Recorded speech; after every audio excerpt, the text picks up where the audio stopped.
신팩은 1973년 8월 설립되었습니다. 설립 당시 상호는 동성개발공업이었습니다. 1989년 7월 유가증권 시장에 상장했고 상장할 때의 상호는 주식회사 쌍용전공이었습니다. 2001년 쌍용그룹에서 분리되면서 현재의 신팩으로 상호를 변경했습니다. 20년 말 현재 신팩의 최대 주주는 주식회사 신팩홀딩스입니다. 전체 지분의 52.38%를 보유하고 있습니다. 20년 말 현재 신팩은 총 10개의 종속회사를 보유하고 있습니다. 국내에 6개의 법인을 운영하고 있으며 이 중 2개 법인은 부동산 임대업을 운영하고 있습니다. 해외에 소재하고 있는 4개 법인은 중국, 미국, 멕시코, 독일에 각각 법인이 위치하고 있으며 프레스 및 부품 판매업을 운영하고 있습니다. 신팩의 2001년부터 2018년까지의 자본금 변동 사항입니다. 최근 10년이라고 할 수 있는 2010년부터의 자본금 변동 사항을 보면 2010년과 2018년에 각각 전환권 행사 내역이 확인됩니다. 2018년에 전환권 행사로 인한 주당 발행가액은 3,660원이었고 발행 주식수는 3,634만 주입니다. 총 발행 주식수는 1억 2,860만 주였는데 감자를 통해 6,230만 주를 소각했고 자기 주식을 794만 주 보유하고 있습니다. 20년 말 현재 유통 주식수는 자기 주식을 제외하고 약 5,748만 주입니다. 우선주 발행 내역은 없습니다. 신팩은 2018년부터 2020년까지 매년 주당 60원의 현금 배당을 해왔습니다.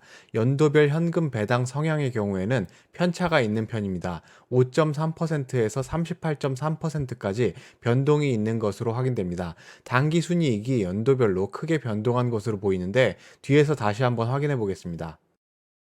신팩 본사는 프레스 사업, 합금 철 사업, 롤 사업을 운영하고 있습니다. 앞에서 살펴본 바와 같이 해외 법인들의 경우에는 프레스 사업 부문에 속해 있으며 금속 성형 가공기계 등을 제작해서 판매하는 것으로 확인됩니다. 신팩 인더스트리 법인의 경우에는 합금철 제조 및 판매업을 운영하고 있으며 또한 신팩 주물 및 신팩 산기 법인과 함께 주물 및 산업기계 사업도 운영하고 있습니다. 2020년 전체 매출액은 3,657억 원 수준이었습니다. 그런데 이 중에서 프레스 사업 부문의 경우에는 전체의 34.2% 수준인 1,251억 원의 매출을 발생시켰습니다. 합금철 사업 부문에서는 가장 큰 비중인 56.5%로 2,098억 원의 매출액을 발생시켰으며 주물 및 산업기계 부문은 6.7%에 불과합니다. 프레스 사업 부문의 경우에는 CS150이라는 품목의 가격이 2020년에 10.6% 수준 증가했습니다.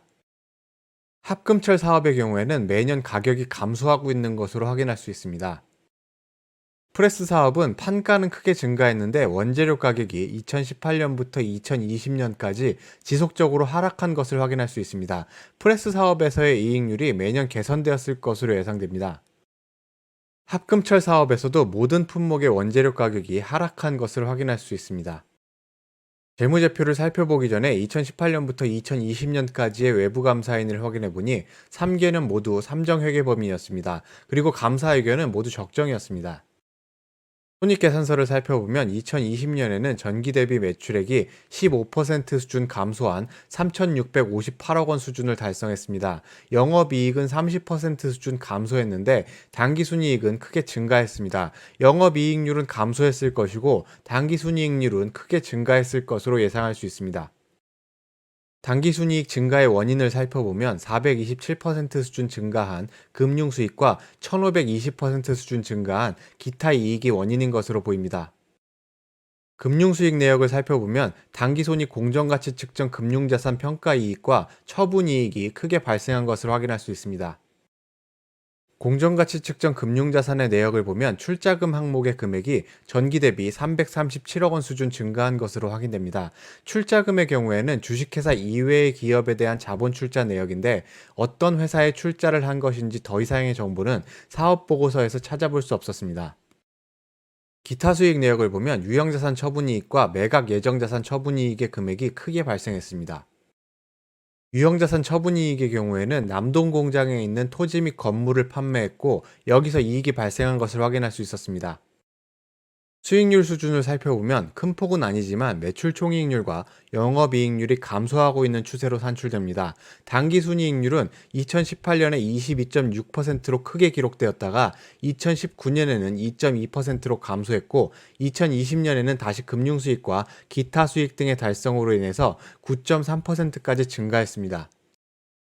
재무상태표를 보도록 하겠습니다. 유동자산은 전기 대비 640억 원 증가했고 비중은 22.1% 수준이었습니다. 부채는 전체적으로 14.9% 수준 증가했는데 유동부채 금액이 296억 원 수준 증가했고 비유동 부채는 57억 원 수준 증가했는데 비중으로 보면 31.1% 수준이었습니다. 유동자산 증가 내역을 보면 단기 금융상품의 장부 금액이 276억 원 수준 증가한 것을 확인할 수 있습니다. 그리고 재고자산 증가폭도 436억 원 수준이었고 증가율은 무려 49.4% 수준이었습니다. 단기 금융자산 내역을 살펴보니 원화 및 외화 정기예금으로 구성되어 있었습니다. 재고자산은 전체적으로 435억 원 수준 증가했는데 내역을 살펴보니 원재료 금액이 210억 원 수준 증가했고 상품은 112억 원, 제품은 113억 원 수준 증가한 것으로 확인됩니다. 유동부채를 보면 매입 채무 금액이 전기 대비 142억 원 수준 증가한 것으로 확인할 수 있습니다. 전기 대비 매입 채무 금액이 증가하고 원재료 금액과 제품 및 상품 금액이 증가한 것이 동시에 발생했습니다. 2021년 이후 매출이 증가함에 대비해 재고를 비축한 것으로 볼 수도 있습니다. 비유동부채 증가 내역은 이연법인세 부채가 증가한 것으로 확인됩니다. 즉 회계상 이익이 발생한 부분에 있어서 법인세법상 입금 불산입이 된 것으로 이해할 수 있는데 회계상 당기손익 공정가치 측정 금융자산 평가 이익이 발생했기 때문에 세무상으로는 미실현 이익에 대한 입금 불산입 처리가 된 것입니다. 마지막으로 재무 비율을 살펴보겠습니다. 제48기인 2020년에는 유동 비율과 부채 비율이 동시에 증가했습니다. 재고자산과 매입 채무가 동시에 증가했기 때문입니다. 이에 따라서 자기자본 비율도 소폭 감소했습니다. 전체적으로 유동 비율은 2018년부터 2020년까지의 3개 연도 동안 100%를 초과하고 있으므로 문제가 없습니다. 또한 부채 비율은 100%에서 한참 아래인 50% 수준을 유지하고 있고 자기자본 비율도 50%를 초과하는 60%대를 유지하고 있으므로 재무 구조상 아무 문제가 없는 것으로 보입니다. 오늘의 영상은 여기까지입니다. 이 영상이 좋으셨다면 구독과 좋아요, 알람 설정까지 부탁드립니다. 다음에 더 좋은 영상을 올릴 것을 약속드립니다. 고맙습니다.